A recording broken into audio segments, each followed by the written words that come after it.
Hello and welcome to Background Briefing, available 24/7 at backgroundbriefing.org. I'm Ian Masters, and today we look into a number of stories and issues in the news.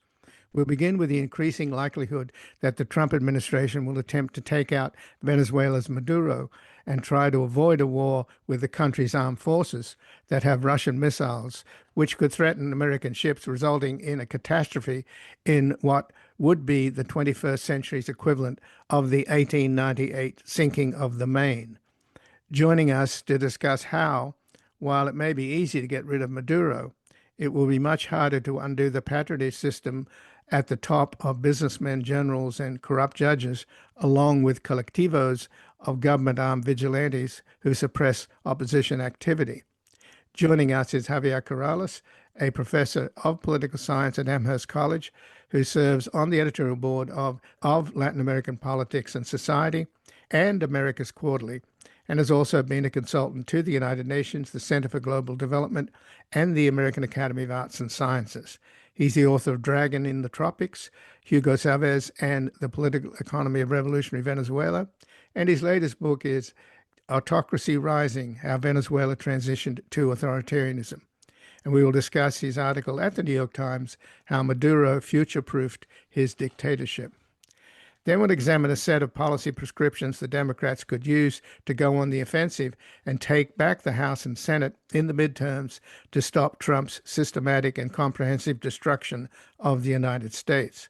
Joining us is Paul Glastris, the editor-in-chief of the Washington Monthly, who spent 10 years as a correspondent and editor at U.S. News and World Report. He was a special assistant and senior speechwriter to President Bill Clinton, writing over 200 speeches for the president on subjects ranging from education to healthcare to the budget. His latest article at the Washington Monthly is How the Democrats Can Play Offense, and the Washington Monthly will be launching further policy ideas in future editions.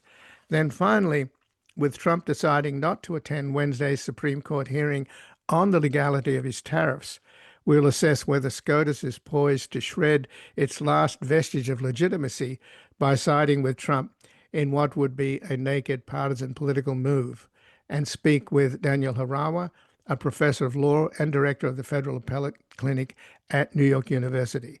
His work focuses on race and the criminal legal system, and his scholarship has appeared in the Harvard Law Review, the Yale Law Journal Forum, California Law Review, Georgetown Law Journal, Washington University Law Review, and the Minnesota Law Review, among other journals. We will discuss his article at SCOTUS blog, Just the Facts. And before we begin with our tax dollars paying for the bombing of innocents abroad and racist thuggery at home, as families are ripped apart and neighbors disappeared from our streets, shops, and schools, we find ourselves at a moral moment when America's better angels have to be mobilized against a cruel and corrupt regime enabled by political cowardice and judicial blindness. The only way to save our democracy from its current descent into fascism is a massive mobilization of people power against a plutocratic-funded 2026 Trump campaign of voter suppression and intimidation by masked government thugs. As Trump cowers the owners of the press and defunds public broadcasting, Background Briefing needs your support to keep providing a reality-based daily briefing that exposes the regime's malevolent machinations to protect and defend our constitutional rights and freedom of speech and assembly. We ask you to make a tax-deductible donation at backgroundbriefing.org/donate or at our foundation, publictruthmedia.org, and thank you for defending the home of the brave and the land of the free. And joining us now is Javier Corrales, who is a professor of political science at Amherst College, who serves on the editorial board of Latin American Politics and Society and America's Quarterly, and is also a consultant to the United Nations, the Center for Global Development, and the American Academy of Arts and Sciences. He's the author of Dragon in the Tropics, Hugo Chavez and the Political Economy of Revolution in Venezuela. And his latest book is Autocracy Rising, How Venezuela Transitions to Authoritarianism. And he has an article at the New York Times, How Maduro Future-Proofed His Dictatorship. Welcome to Background Briefing, Javier Corrales. My pleasure to be here. Thank you. Well, thank you. And do you think that Trump and the Secretary of State is going to pull the trigger some way or other? They seem to be, the theater that's going on there with shooting up sinking drug boats, which frankly doesn't make a lot of sense because they've killed about 70 people. And as far as I know about drug smugglers, they don't put a lot of people aboard these boats because they fill them up with drugs. So there's a lot of theater going on there, a lot of saber rattling. But at the end of the day, do you think they're going to pull the trigger? I think part of the strategy is to give the impression that they are capable of whatever. They need to be able to give the sensation that they are not bluffing. However, in the first Trump administration, they seriously considered military action, and a lot of folks back then explained to the administration that this would never be an easy job. So it may very well be that they will go back to those intelligence reports and realize that any military operation, traditional military operation in Venezuela, will produce big casualties, even if in the end the mission is accomplished, the mission of getting rid of Maduro. There is a second scenario, which is that they're just going to harass Venezuela by going in and producing some military operations and leave. And the third scenario is that they're just doing this in order to compel some military folks to perhaps stage some kind of coup against Maduro. So these are the three scenarios. I don't know which one will materialize. I think we can never rule anything out with the Trump administration, but there are multiple things that they could do other than a full-fledged invasion. Well, short of a full-fledged invasion, if the U.S. military engages the Venezuelan military, it's not going to be a cakewalk because the Venezuelan military has advanced Russian missiles that could strike ships in the Caribbean, including the huge aircraft carrier, the Gerald Ford. So this could Yes, be serious. right. So everybody's making the comparison with Panama in 1989. The United States invaded a country run by a dictator with drug connections. And back then, the operation was done in less than a week, and a transition to democracy happened. The problem is that there are huge differences. One of them is that the regime in Venezuela right now is heavily armed. They're not very competent. They don't have a lot of experience, but there is a lot of ammunition. They also have support from other countries. And also, Venezuela is a much bigger country. In Panama, the United States had military personnel and bases, and it's a smaller country. So you're absolutely right. This would not be cakewalk. This would involve casualties. And many folks argue that Trump is not a person who likes the image of U.S. soldiers dying. And so they may reconsider, because anybody who knows anything about military operations will tell you that this won't be an easy mission to accomplish. So, Javier Corrales, let's talk about your article at the New York Times, how Maduro future-proofed his dictatorship. You say that Maduro was never widely popular, and he didn't start out as a ruthless dictator. So let's walk us briefly through his career to the point where now there's a possibility that the most workable strategy that the Trump administration has would be to try and break the ties that he has with the cadre of corrupt officers and businessmen, the judicial world as well, his inner circle. So let's begin with how you say he didn't start out as a ruthless dictator. So, on the one hand, he has created a two-tier system in which, on the one hand, he runs the country like any totalitarian leader, trying to harass every aspect of civil society. But the distinction is that if you are part of the inner group, what I call this inner confederacy, you get enormous latitude to do things. It's a bit of a collection of mini dictators, and it involves people who run important institutions and even business activities. So what has happened in Venezuela is that the regime produces a significant degree of oppression of society, but also ample room for some institutions to operate in their own fiefdoms, if you will. This is why it's so difficult to get rid of Maduro, because it's not just a matter of getting rid of Maduro. There is a whole constellation of institutions and actors who gain significantly from this two-tier system that he has created. And yes, the foundations existed prior to Maduro, but it was Maduro who, in a matter of 2 or 3 years, brought this two-tier system to the new levels that we see today. And the hope is always that insiders will pressure Maduro out. But the problem is that insiders love this two-tier system because they gain so much from the fact that Maduro allows them to be mini dictators. So you're right that Mr. Maduro has allowed high-ranking members of the military and the judiciary to engage in widespread business activity, legal and otherwise. Officers Yes. run state-owned enterprises, establish private firms that profit from state contracts and are involved in illicit smuggling networks involving gasoline, minerals, and drugs. And these soldier businessmen make fortunes while the rest of society stands in line for food. And they know that their economic prosperity depends upon the grace of the dictator. But let's now talk about the other means of control that Maduro has, and that's with the colectivos.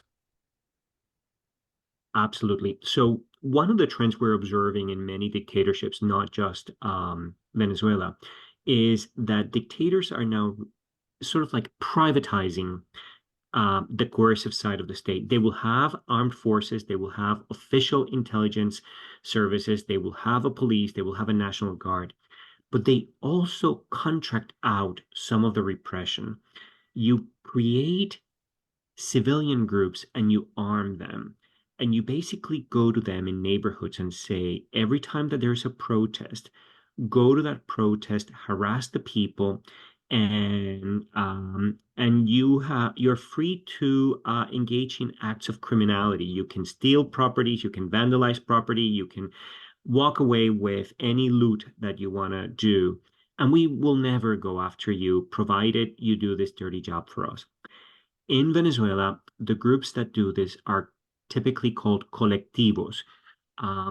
They are not wearing uniforms. They roam around cities in motorcycles, and they are a real terror. And they operate in parallel with official repressive institutions.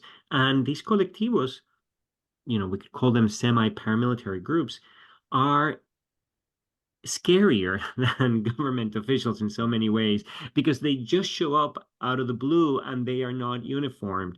And so this is something we're observing in other places, other dictatorships, and other that you outsource important aspects of the repression to civilian-looking organizations. And in Venezuela, Right. they're called colectivos.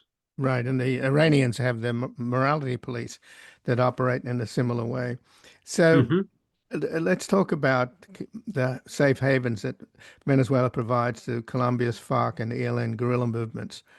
They also profit from illicit activities, including illegal mining and drug trafficking, right? Right. So we know that today, in order to be able to have an armed struggle, you need sources of financing. And one of the things that we see is that guerrillas today need to be able to have the ability to engage in some kind of smuggling in order to generate revenues. So what Venezuela has done is allowed some dissident guerrilla groups from Colombia to establish residence in Venezuela. And when there they're given access to some smuggling operations. Um, there is a complication in Venezuela that's important that we review. This is creating problems for Venezuela. On the one hand, the government benefits from having these folks produce some kind of joint patrolling of territories. But at the same time, these groups create competition for the state. So it's not a completely it's not a relationship of complete convergence of interest.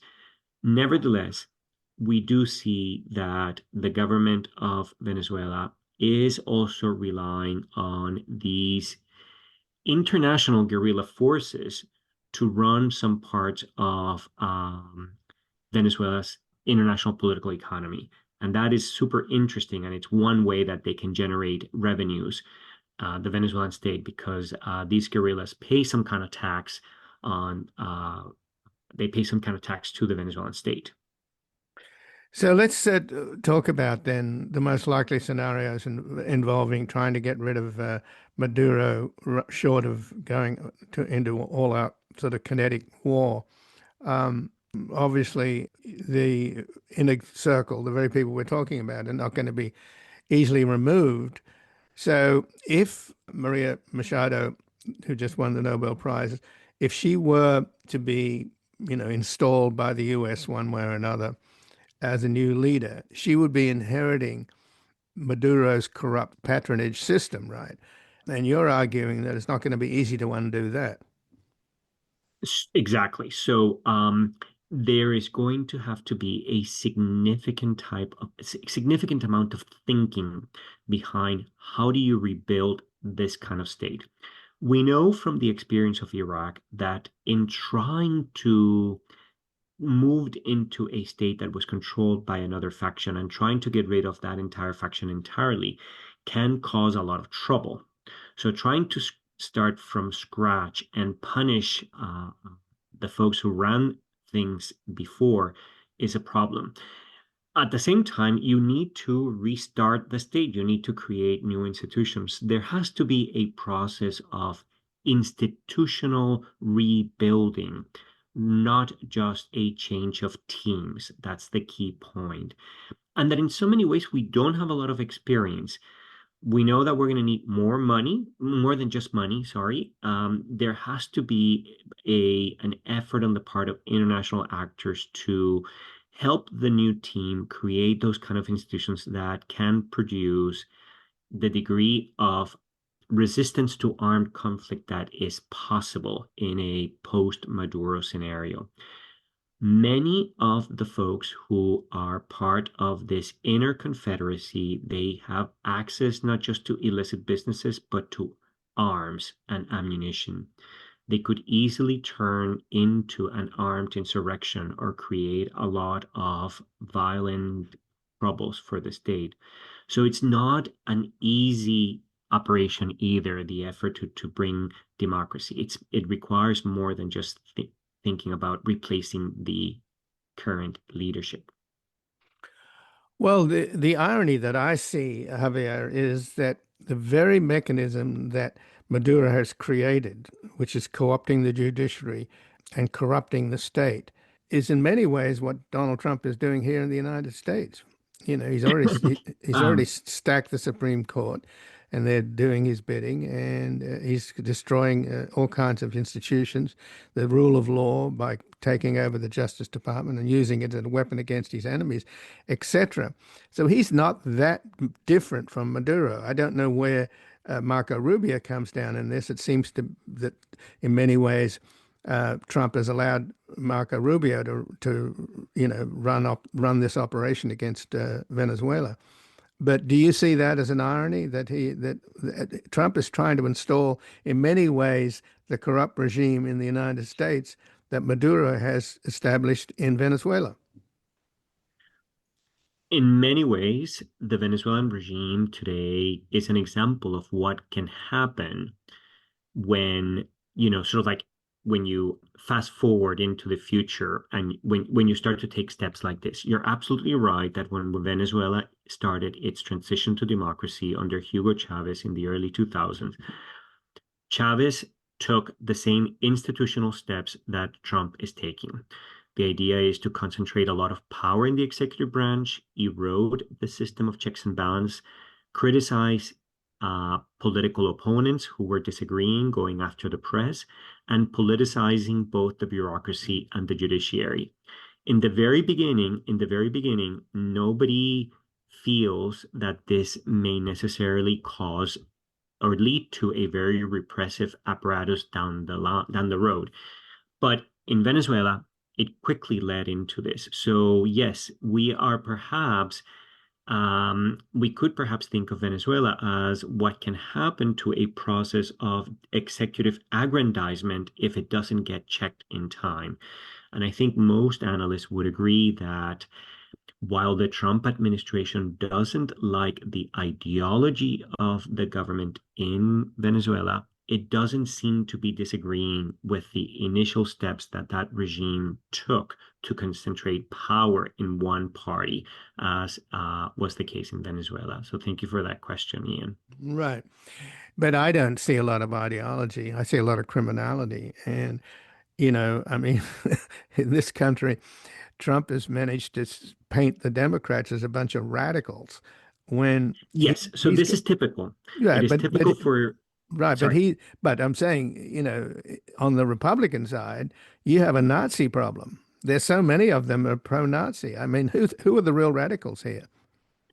Right. So, but what you do is you engage in the notion that the other side is more radical, more extremist, more dangerous. This is something all these leaders do.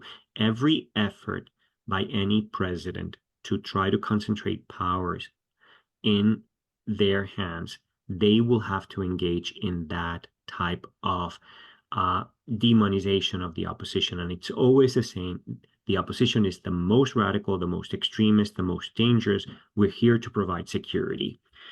Um, they will need to not necessarily moderate their side. That's not what these presidents do. They do not tell their constituents that you have to moderate. That's a type of political approach that Democratic presidents do to ask your groups to de-radicalize. No, you don't do that. You actually may make them more radical, but you always have to say that the other side is more radical and that we simply need the energy from our base in order to squash the other side. I'm very familiar with that strategy. It's very common in any process where you see a president trying to justify concentrating power, the way that, and one could argue, Trump tries to do. Well, Javier Corrales, I thank you very much for joining us here today. My pleasure, Ian. Thank you so much for having me. And again, I've been speaking with Javier Corrales, who's a professor of political science at Amherst College, who serves on the editorial board of Latin American Politics and Society and America's Quarterly, and has also been a consultant to the United Nations, the Center for Global Development, and the American Academy of Arts and Sciences. He's the author of Dragon in the Tropics, Hugo Chavez and the Political Economy of Revolution in Venezuela. And his latest book is Autocracy Rising, How Venezuela Transitioned to Authoritarianism. And he has an article at the New York Times, How Maduro Future-Proofed His Dictatorship. We're going to take a brief station break, back examining a set of policy prescriptions the Democrats could use to go on the offensive to take back the House and Senate in the midterms to stop Trump's systematic and comprehensive destruction of the United States. Jungle war, fighting, swearing, sweating, dying, jungle war. This jungle war is taking the lives of many brave true lads who march away from the USA, left home and mom and dad. Some are only 17 and Welcome back. I'm Ian Masters, and this is Background Briefing, available 24/7 at backgroundbriefing.org. And joining us now is Paul Glastris, who is the editor-in-chief of the Washington Monthly, who has spent 10 years as a correspondent editor at U.S. News and World Report. He was a special assistant and a senior speechwriter to President Bill Clinton, and is the author of The Other College Guide, A Roadmap to the Right School for You. And he has an article at the Washington Monthly, How the Democrats Can Play Offense, and will be launching in the Washington Monthly further ideas in future editions. Welcome to Background Briefing, Paul Glastris. Thank you, Ian. It's a pleasure to be here. Well, thank you for joining us. And obviously, it's an important work that you're engaged in here, which is to, I mean, if you think about the success of Project 2025 and how Russ Vought, along with Stephen Miller, are really the kind of the co-presidents in this administration. They have enormous influence. And you can see the trajectory of what Trump is doing in spite of his erratic behavior. You got to admit that Russ Vought is a solid anchor and they're getting things done. So is that a way to describe what you're advocating here for? The Democrats are going to It come up is. with something similar? It's very fair. Uh, Donald Trump lost the election of 2020, despite what he says.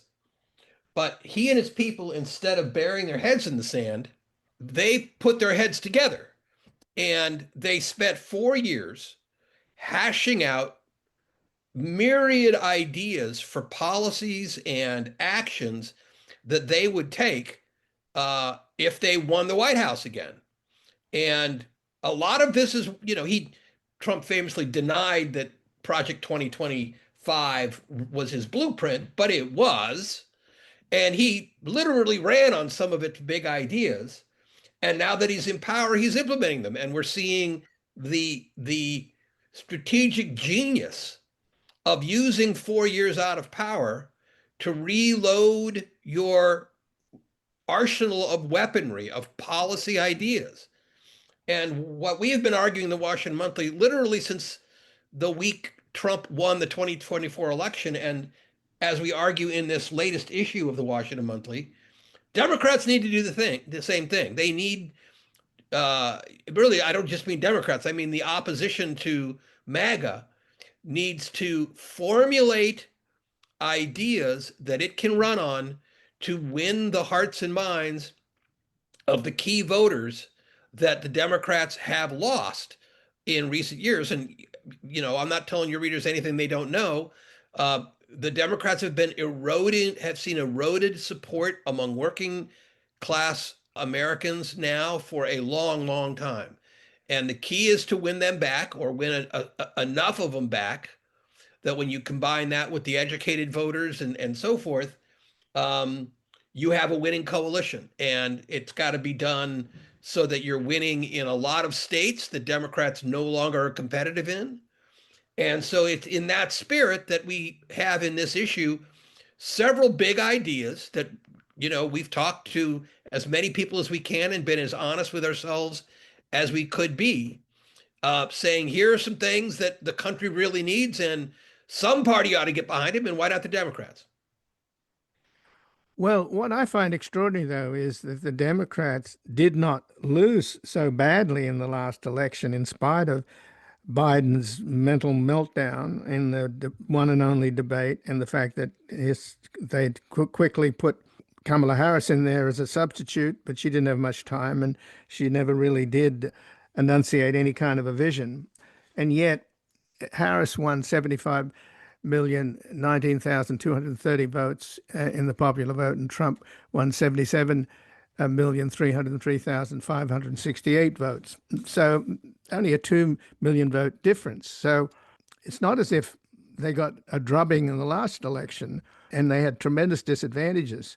So it seems, though, that this time around they're going to have some serious disadvantages, given the likelihood that Section 2 of the Voting Rights Act will be struck down by John Roberts, and that could get rid of up to 12 of the black legislators in the South. So the Republicans could pick up 12 House seats before a vote is even cast. Massive amount of gerrymandering. Tomorrow here in California, we're voting to change the gerrymandering rules on a temporary basis in order to, compensate for what Trump is doing in Texas, et cetera, et cetera. So how do you see the comparison between the last election playing field and the midterm election playing field? Well, I guess I would say, Ian, there's a lot we can talk about messaging, about electoral strategy, about, God, the information asymmetries between, the left and the right. There's all kinds of obstacles. And I'm not going to, and Trump's, increasing use of unconstitutional power because Congress and the courts let him get away with it. Look, it can all be very, very enervating and depressing.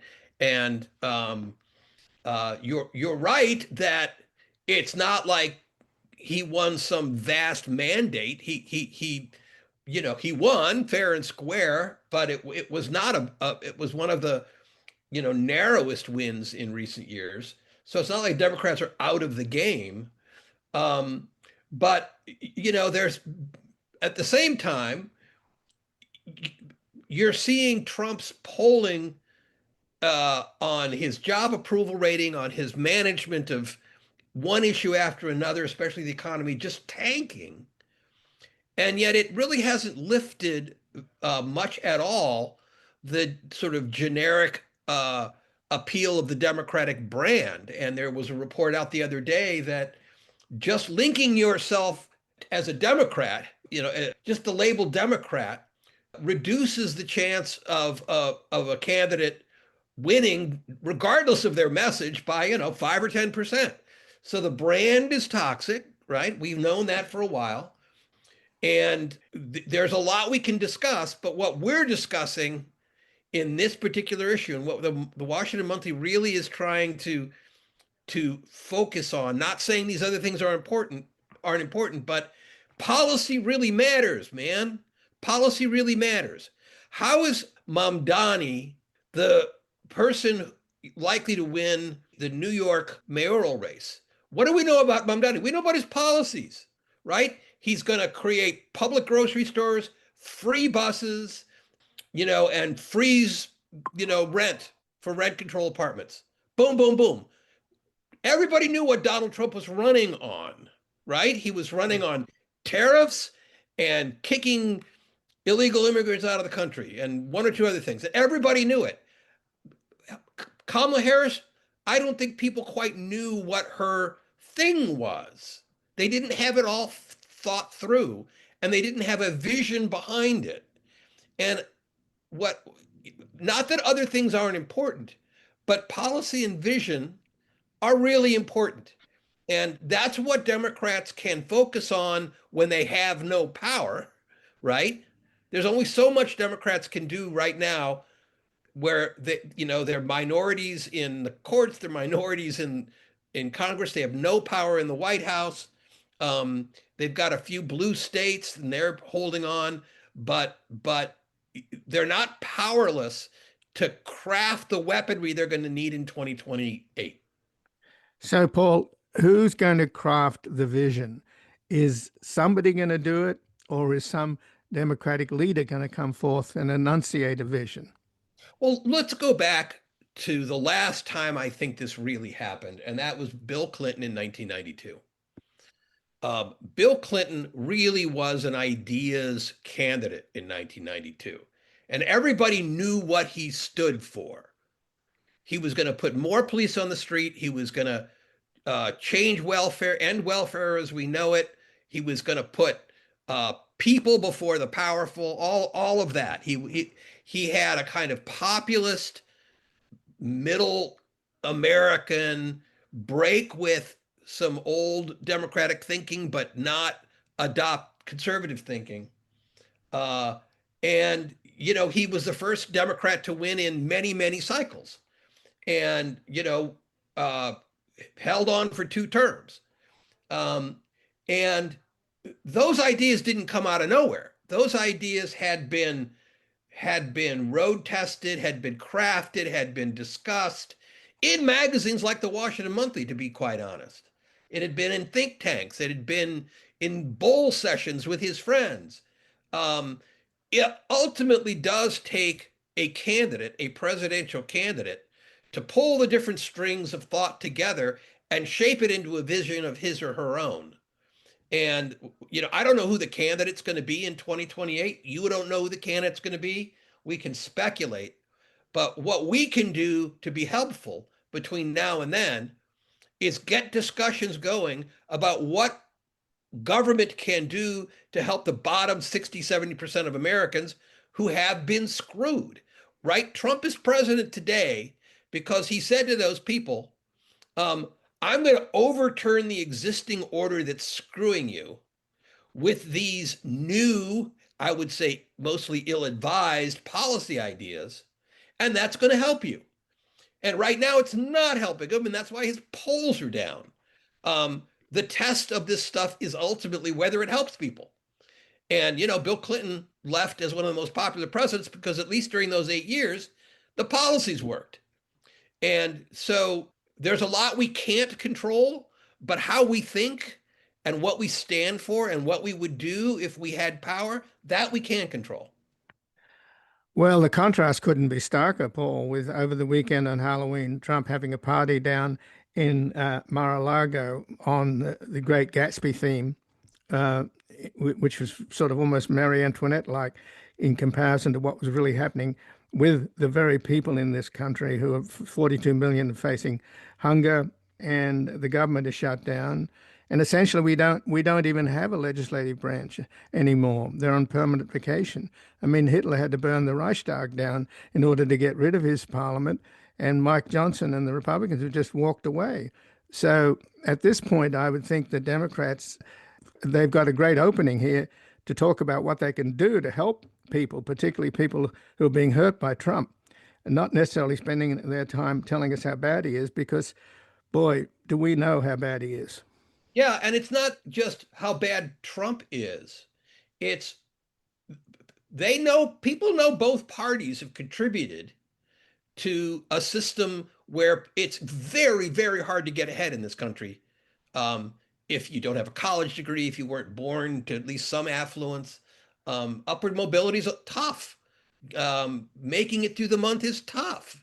And it didn't start in 2025, right? It started a long time ago. And so we need thoroughgoing change. And that's why we talk in this issue of the Washington Monthly about remaking Social Security in ways that deal with the coming, bankruptcy of the trust fund, but that don't require average people to have their taxes increased, and that can be done in ways that make the economy more productive and people more healthy, because you're taxing things that for the trust fund that are actually bad for you.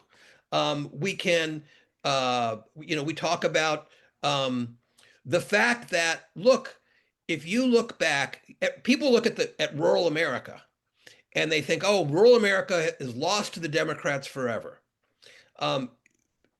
When economies collapse, which in rural America right now, economies have collapsed, and we haven't even entered technically a recession yet, that's when voters begin to think, I'm shopping for an alternative.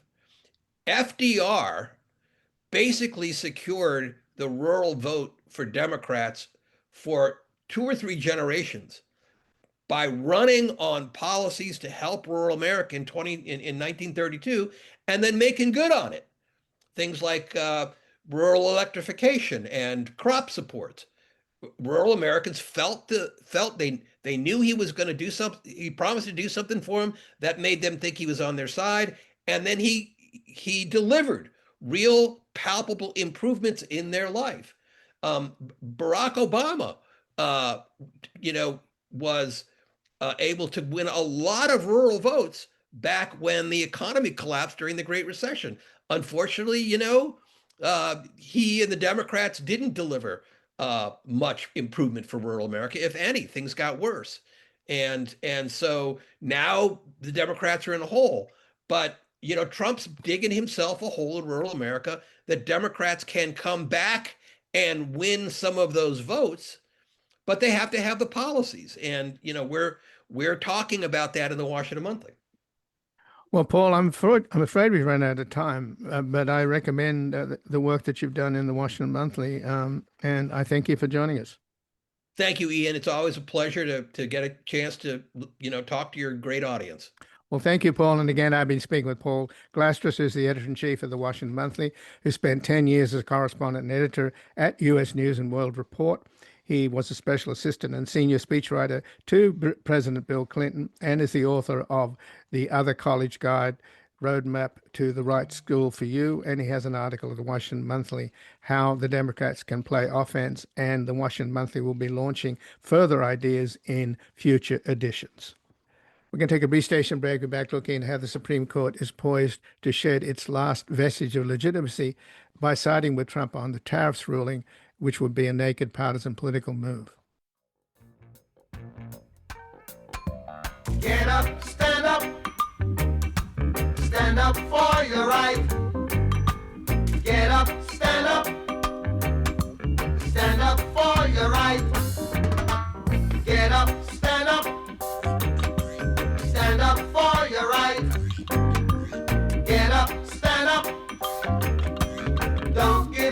the fight. Welcome back. I'm Ian Masters, and this is Background Briefing, available 24/7 at backgroundbriefing.org. And joining us now, Daniel Harawa, who is a professor of law and director of the Federal Appellate Clinic at New York University, whose work focuses on race and the criminal legal system. His scholarship has appeared in the Harvard Law Review, Yale Law Journal Forum, California Law Review, Georgetown Law Journal, Washington University Law Review, and the Minnesota Law Review, among other journals. And he has an article at SCOTUS blog, Just the Facts. Welcome to Background Briefing, Daniel Harawa. Oh, thank you. Happy to be here. Well, thanks for joining us. And obviously, I want to talk to you about your SCOTUS blog article. But in general, we're about to have some really critical rulings coming down. One is, of course, about the deployment of federal soldiers, particularly Texas National Guard, into Chicago. That's expected soon. I think it'll be extremely telling, if not tectonic ruling. Yeah. Along with the ruling on the tariffs, whether or not Trump has the legal authority to impose these tariffs, which he's been doing aggressively and willy-nilly. So given the recent rulings of the Supreme Court, particularly on the shadow docket, am I wrong in being pessimistic and thinking that they're probably going to rule in Trump's favor on both? I know predicting is not what you're supposed to do, but what's your sense? Yeah, so I would never fault you for being pessimistic when it comes to the current court and the Trump administration. I think what is, and I'll take the cases in turn, I think what's shocking about the National Guard case, or what I worry about in the National Guard case, is again, this idea of we just have very different notions of what's happening on the ground. And you saw this play out a little bit in the Ninth Circuit, where they were dealing with similar issues with the National Guard there, where some judges viewed the facts as an emergency, where there were riots and there was danger, and therefore the administration needed to be able to call the military to police the streets. And the dissent in that case saying, there's nothing like that happening. When you read the facts, when you understand what's happening, there is no emergency, there is no problem, there is no issue. And so I worry that the Supreme Court for the National Guard case might adopt the administration's view of the facts as a factual, in my opinion, as they are, and justify what the Trump administration did here. The Tariffs case, I think, is more interesting because I think it is more proximate to the Supreme Court justices' own interests. I think given the financial implications of the Tariffs case, and because I think that more readily speaks to their sensibilities and speaks to their everyday existence, I am a little bit more optimistic is not the right word because I'm never optimistic, but I'm a little bit more optimistic about the court ruling what the Trump administration did with tariffs is unlawful. But I am not optimistic over the National Guard issue. And that should worry us all, I think. So in the Portland case with the Ninth Circuit, what happened there? Because it was a 3-judge panel and 2 of them are Trump appointees, and they overturned a ruling by a district judge who was also a Trump appointee, who I think made some extremely cogent remarks saying, we're a country of constitutional law, not martial law. But this 3-judge panel overturned it based upon what you were just saying, on the fact that it's a hellhole, there's a war going on, Portland's on fire, etc. Yeah. Does that mean that this is like our society in a sense? If you talk to people who watch Fox News, they would believe that Portland was on fire. Yeah. But if you talk to people who watch CNN and the rest of the media, they would think otherwise. And so is that the only conclusion we can have with these judges? Are they simply getting the wrong information? I mean, I think you're onto something. I truly think that what we're seeing more starkly now than I think we've seen before is that judges, are a product of their media environment. And because they're so siloed, and because if you watch, like you said, Fox News, you will get a different picture of what's happening in Portland or Los Angeles or Chicago.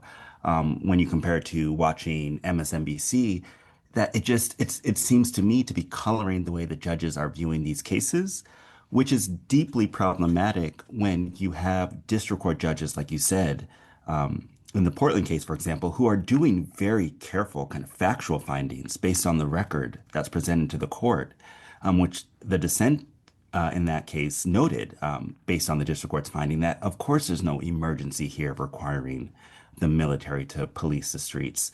But I think what happens is that this kind of view of the world infiltrates and colors the way judges see the evidence, the way judges see the facts. And and as we get more polarized and more siloed, and we don't, and kind of as the news is, depending on the source you go to, as it's curated in inaccurate ways, it really portends something deeply dangerous about the enterprise of judging and what we expect judges and courts to do. So let's talk about your article at SCOTUS blog, just the facts. And Yeah.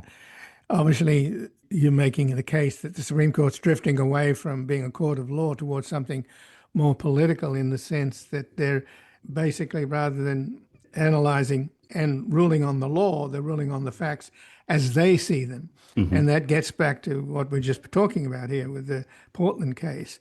I mean, if you go back, for example, to John Roberts overturning Section 5 of the Voting Rights Act, his justification was that everything's hunky-dory in the South. You know, Jim Crow is a distant memory.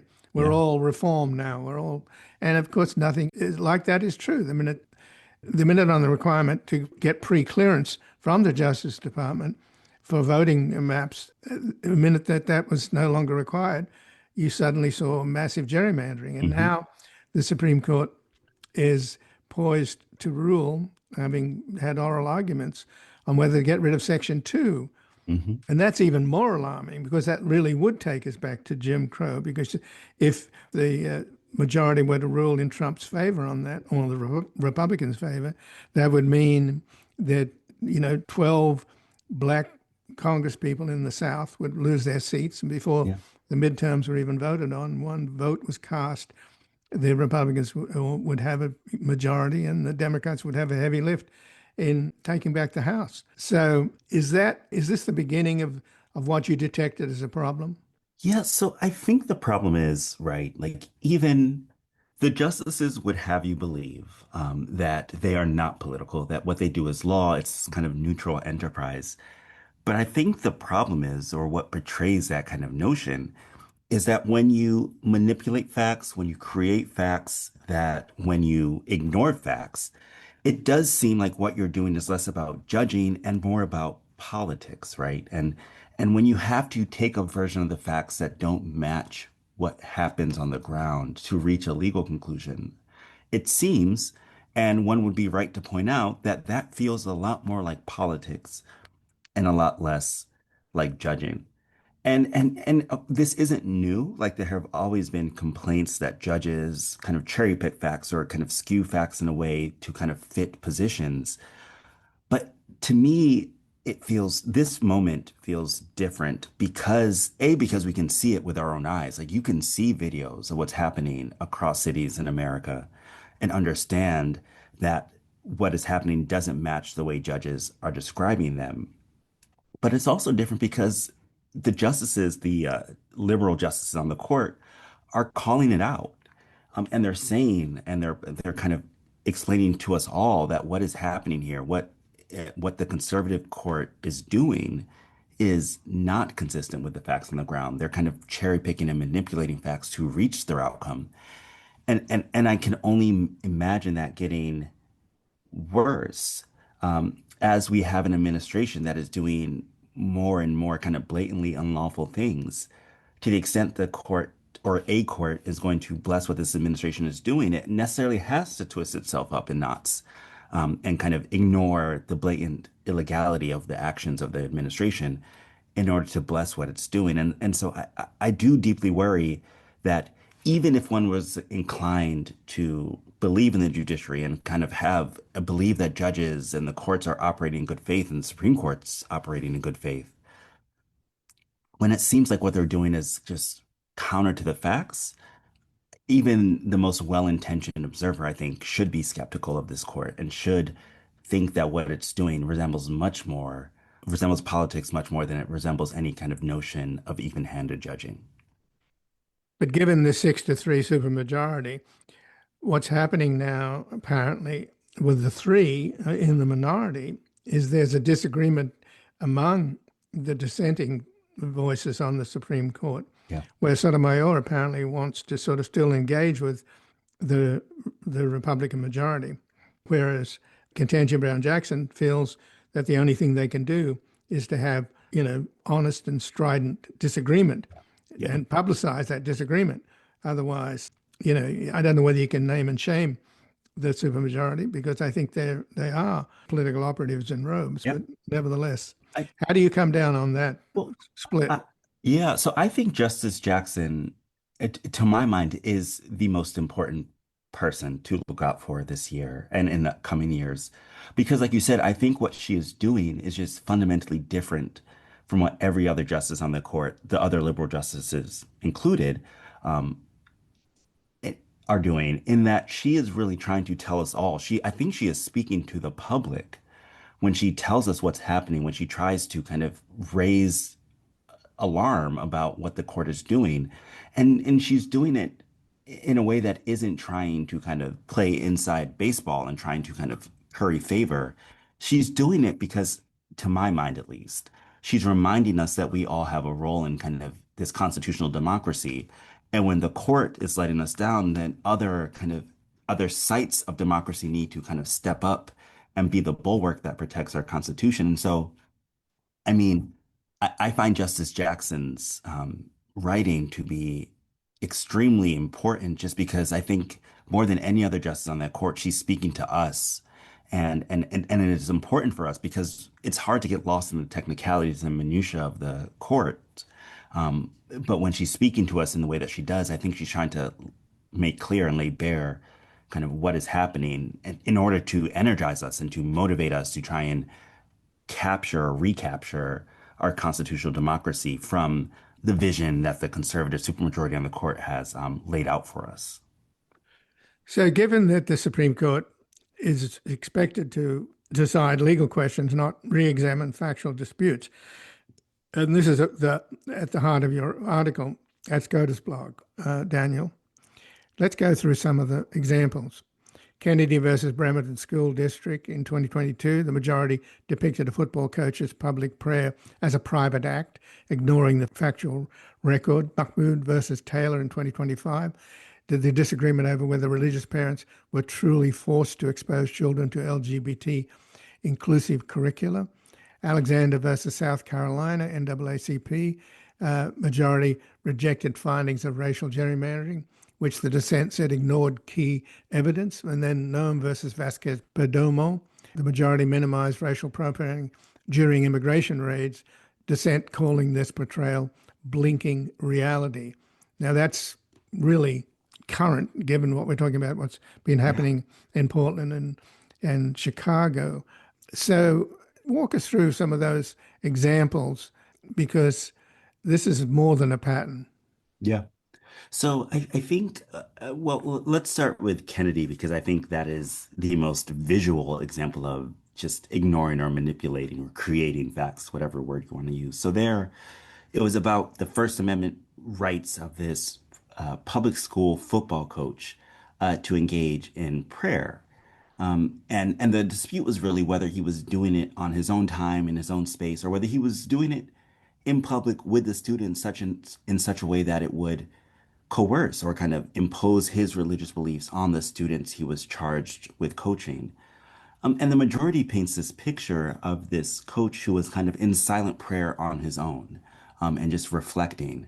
And what Justice Sotomayor did in her dissent there was grab pictures from the record that showed anything but a silent kind of lone prayer. It showed a coach in the middle of a football field, surrounded by students, engaged in these prayers. And so what that case, I think, demonstrated very visually, because there were pictures, is the fact that the conservative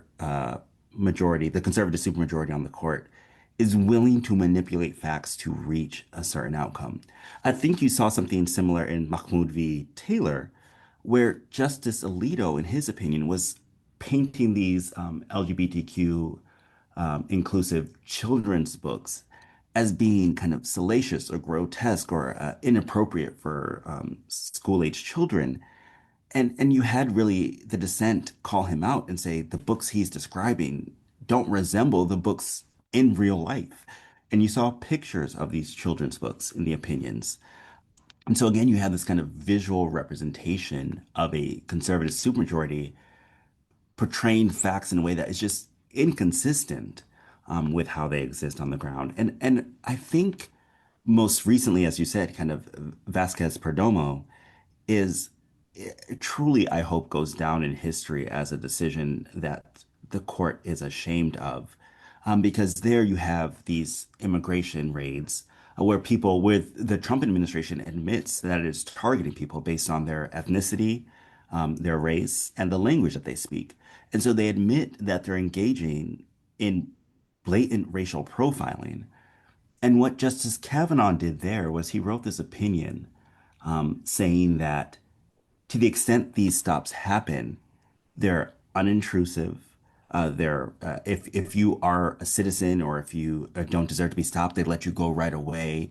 That they're brief, they're quick, and it just now that we all have these videos and these stories of person after person being abused and savaged, quite frankly, by federal law enforcement officers, by ICE officers, citizens and non-citizens alike, it made you think, what facts are you reading or are you seeing when you wrote that opinion, Justice Kavanaugh? I mean, even the facts in that case, Justice Sotomayor pointed out, his view of these stops don't match the record in the case. But then if you look beyond the record to just turn on the news or open the paper, you see example of these stops being horrendously violent, horrendously traumatic, and affecting everybody, citizens and non-citizens alike. And so when you have a court that's willing to just pretend like the facts aren't what they are, again, I think you really have to ask yourself, is this a court or is it something else? Are these just politicians in robes, or are they just people who are going to bless or go along with the administration's agenda, and call themselves doing that by making up facts to make it seem like what's happening is okay?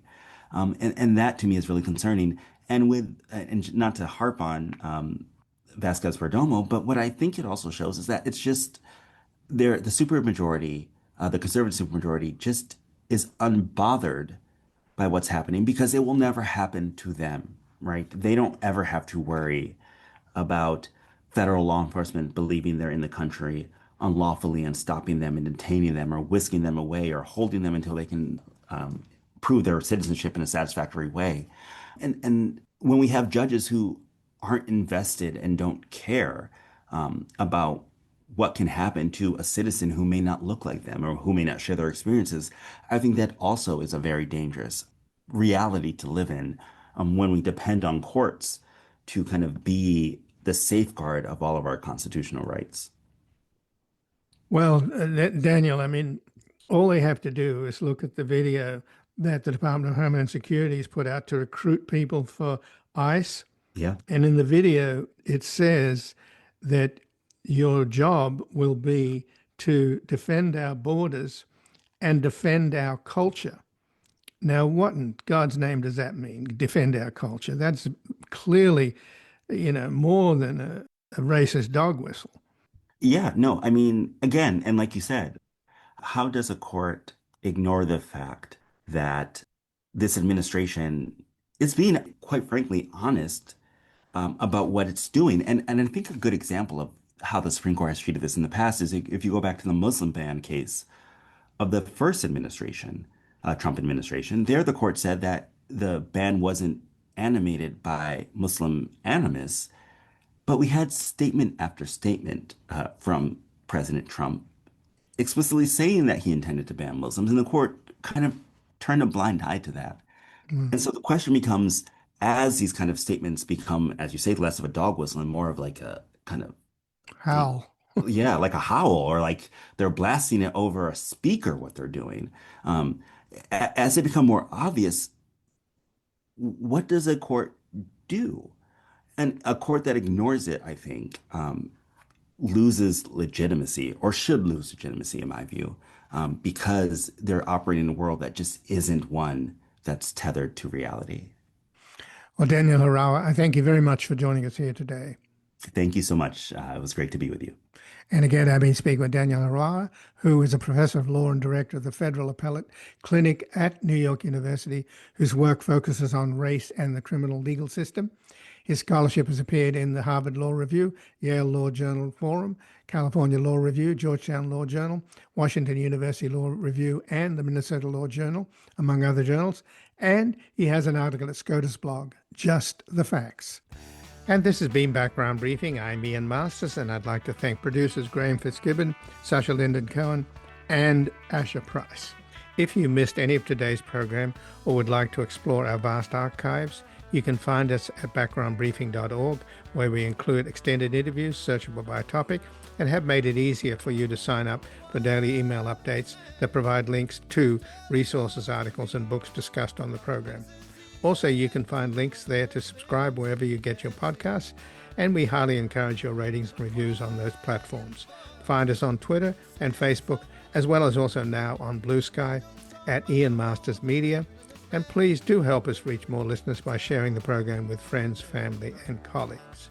And to help us sustain this program into the future and ensure it remains free to all, please take a moment to support us by going to backgroundbriefing.org/donate, where your tax-deductible donations, large and small, keep us broadcasting. And I'll be back again tomorrow with another Background Briefing, and I'm always available at backgroundbriefing.org. Bye for now. The guy that lived next door in 305 took the kids to the park and disappeared by 9:30.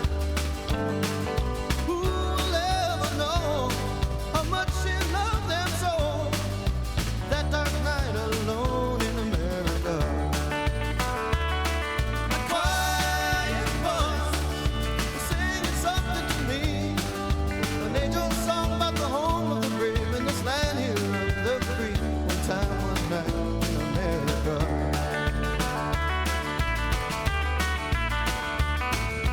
Four small boys playing ball in the parking lot. A preacher, a teacher, and the other became a cop. A car skidded into the rain, making the last little one to say, one more light goes out in America. A young girl tosses a coin in the wishing well. She hopes for a heaven while for her there's just this hell.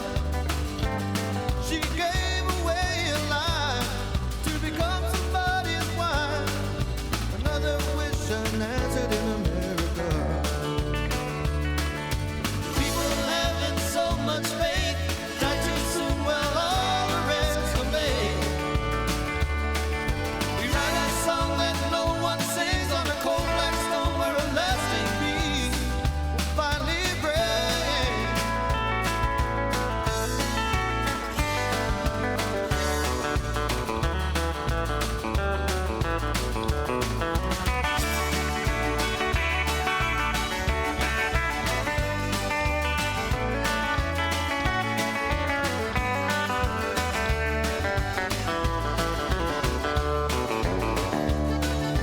Sunlight plays upon my window pane.